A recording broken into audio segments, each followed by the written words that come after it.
Welcome back my friends.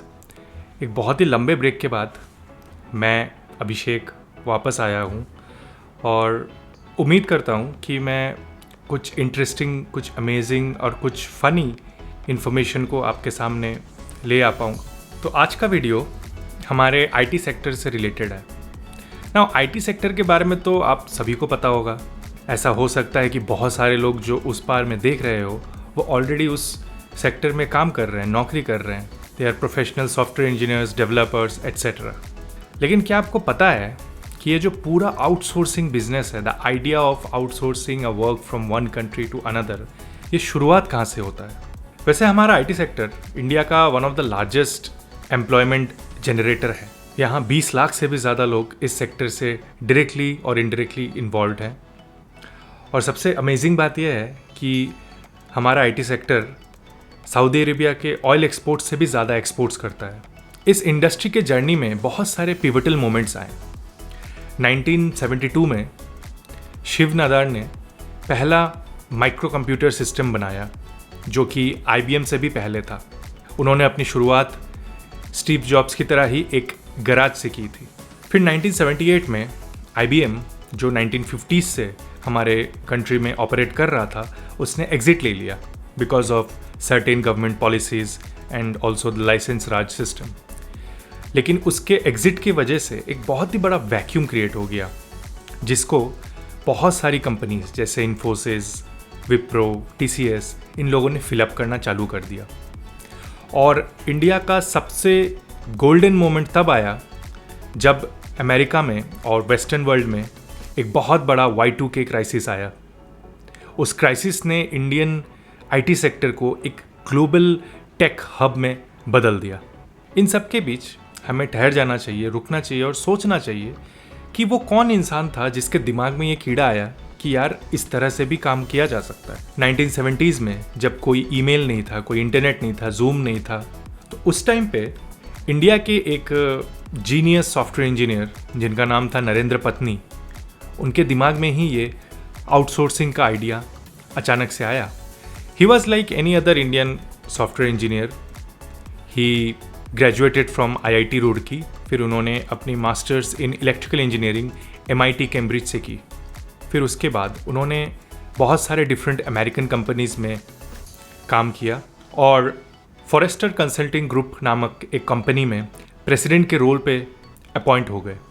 It was at that time जब उनके दिमाग में एक ख्याल आया कि इंडिया के पास बहुत सारा आईटी टैलेंट है, बहुत सारे सॉफ्टवेयर इंजीनियर्स हैं जो हर साल ग्रेजुएट हो रहे हैं और उनको बहुत अच्छी तरह से इस्तेमाल में लाया जा सकता है अमेरिका में।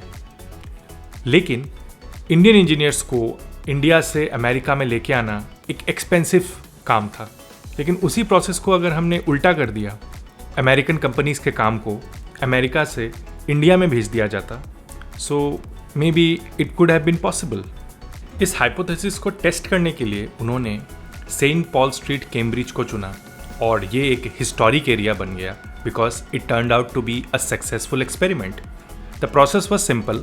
टाटा जनरल और जनरल इलेक्ट्रिक जैसे कंपनी से क्लाइंट्स लेना, उनसे कुछ सॉफ्टवेयर्स के स्पेसिफिकेशंस को लेके डायरेक्टली उन स्पेसिफिकेशंस को थ्रू एयर मेल ट्रांसशिप करना टू इंडिया। फिर इंडिया में उन इंजीनियर्स का काम था उस स्पेसिफिकेशंस को ट्रांसलेट करना इनटू कोबोल, फोर्ट्रन या असेंबली लाइन और फिर उसको वापस एयरमेल से शिप पैक करना टू अमेरिका। ऑब्वियसली इस पूरे प्रोसेस में 3 से 4 हफ्ते तक का टाइम लग जाता था। So it was long, it was tedious, but it was still doable. Problem तब होता था कि अगर कोई बग निकल आए, so you did not have a direct feedback loop. ये पूरे प्रोसेस को वापस करना पड़ता था and it would take another 2 to 3 weeks. इस प्रॉब्लम को TCS था जिसने सबसे पहले सॉल्व किया by using telex machines. Telex machines एक तरह के मशीन्स थे जिसमें आप अपने इंफॉर्मेशन को रिटन फॉर्मेट में ट्रांसक्राइब करते थे और फिर वो इलेक्ट्रॉनिकली दूसरे साइड में पहुंच जाता था। It was like a early version of A fax machine. बस इसमें एक छोटा सा इशू था। इंडियन जो सॉफ्टवेयर इंजीनियर्स थे उनको रात को 3 बजे या 4 बजे अमेरिका से क्लाइंट्स अपनी स्पेसिफिकेशंस को भेजते थे। फिर इंडिया में इंजीनियर्स का काम था कि उन स्पेक्स को कोड्स में ट्रांसक्राइब करके उसको वापस भेजना। और इसमें पूरी रात भी निकल जाती थी. So you could say that it was a early version of the night shift. So although ये हेक्टिक था, स्लो था, लेकिन ये फिर भी एक रेवोल्यूशनरी वे था IT सेक्टर के काम को करने का. और यही करते करते इंडिया एक ग्लोबल सॉफ्टवेयर डिलीवरी प्लेटफॉर्म बन गया. So coming back to Narendra Patni's company, at the peak Patni systems में 15,000 से ज़्यादा एम्प्लॉयज़ काम करते थे, स्प्रेड अक्रॉस 30 डिफरेंट कंट्रीज़. उनकी कंपनी में कुछ काफ़ी इंटरेस्टिंग लोग भी काम करते थे जिनका नाम था क्रिस गोपालकृष्णन, नंदन नीलेकनी एंड नारायण मूर्ति. ऑब्वियसली आपको इंट्रोडक्शन देने की ज़रूरत नहीं है कि वो कौन थे. In 1981 they walked out of Patni systems और फिर उन्होंने अपना खुद का स्टार्टअप किया जिसको आज हम इन्फोसिस लिमिटेड के नाम से जानते हैं. आयरॉनिकली पत्नी सिस्टम्स अपने आप को एक बहुत बड़े ब्रांड में कन्वर्ट नहीं कर पाया और 2011 में आईगेट नाम की कंपनी ने उसको $1.2 बिलियन में एक्वायर कर लिया. और फिर ultimately even the iGate company got absorbed into Capgemini और धीरे धीरे पत्नी कंप्यूटर सिस्टम्स का नाम बिल्कुल ही मेमोरी से मिट गया. But I think we should continue to remember him, continue to respect him because he was a pioneer. उन्होंने एक ऐसे सिस्टम के बारे में सोचा जिसने पूरे दुनिया को ही एक तरह से रेवोल्यूशनाइज करके रख दिया है. अगर नरेंद्र पत्नी ने उस हाइपोथेसिस को, उस एक्सपेरिमेंट को अगर नहीं किया होता तो शायद आज के इंडिया के बड़े famous companies like TCS, Infosys, Wipro शायद एग्जिस्टेंस में ही ना होते. So I think we should continue to remember him और हमें बहुत ज़्यादा ग्रेटफुल होना चाहिए उनके बहुत ही बड़े कंट्रीब्यूशन के लिए. Thank you.